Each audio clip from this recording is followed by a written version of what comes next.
இன்றே டவுன்லோட் செய்து உங்கள் ஃபேவரட் ஷோக்களை என்ஜாய் பண்ணுங்க.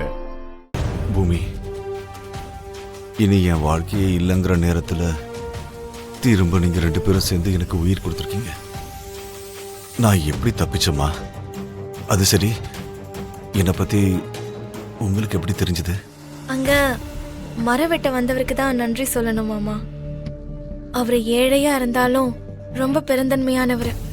அவரு தான் அந்த காட்டுக்குள்ள கிடந்த உங்களை பார்த்து இங்க கூட்டிட்டு வந்து உங்களை ஹாஸ்பிட்டல்ல சேர்த்து விட்டுருக்காரு மாமா. ரொம்ப நல்ல மனுஷன்.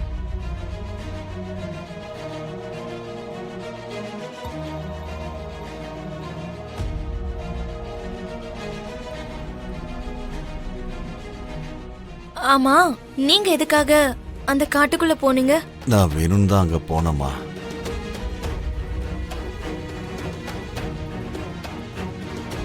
என் வாழ்க்கை மேல நான் விரக்தி அடைஞ்சிட்டேன்.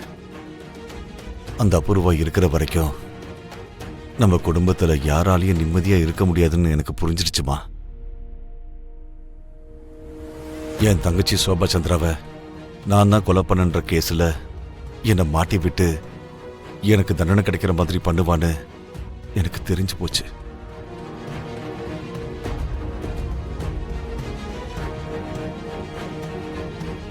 இன்னைக்கு என்ன, எனக்கு அப்புறம் நம்ம குடும்பத்துல இன்னொருத்தர தன்னோட சுயநலத்துக்காக அந்த அபூர்வா என்ன வேணாலும் பண்ணுவான்னு நான் நினைச்சு பயந்து போயிட்டேமா.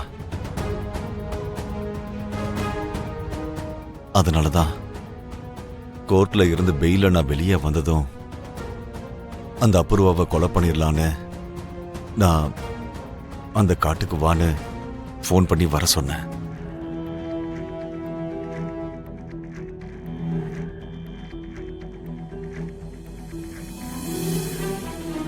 அந்த ராட்சசி தான் பயங்கரமான ஆளாச்சேம்மா. நான் அந்த அபூர்வாவை அங்க வர சொன்ன உடனே நான் அவளை ஏதாவது பண்ணிடுவோனோன்னு பயந்து புத்திசாலித்தனமா சரத்சந்திராவையும் அந்த இடத்துக்கு வர வச்சிருக்கா. அவர் மட்டும் அங்க வராம இருந்திருந்தா அந்த அபூர்வா இந்நேரம் என் கையால செத்து போயிருப்பா. கரெக்டா அந்த கடைசி நேரத்துல சரத்சந்திராவும் அங்க வந்தாருமா.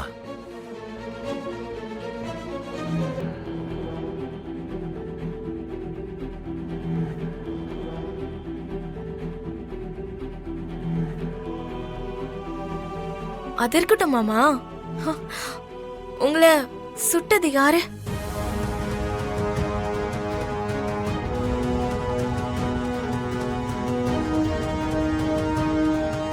மாமா சொல்லுங்க, உங்களை தான் நான் கேக்குறேன், சொல்லுங்க. என்ன சுட்டது யாரும் இல்ல, உன்னோட அப்பாதாமா. உன்னோட அப்பாதான்.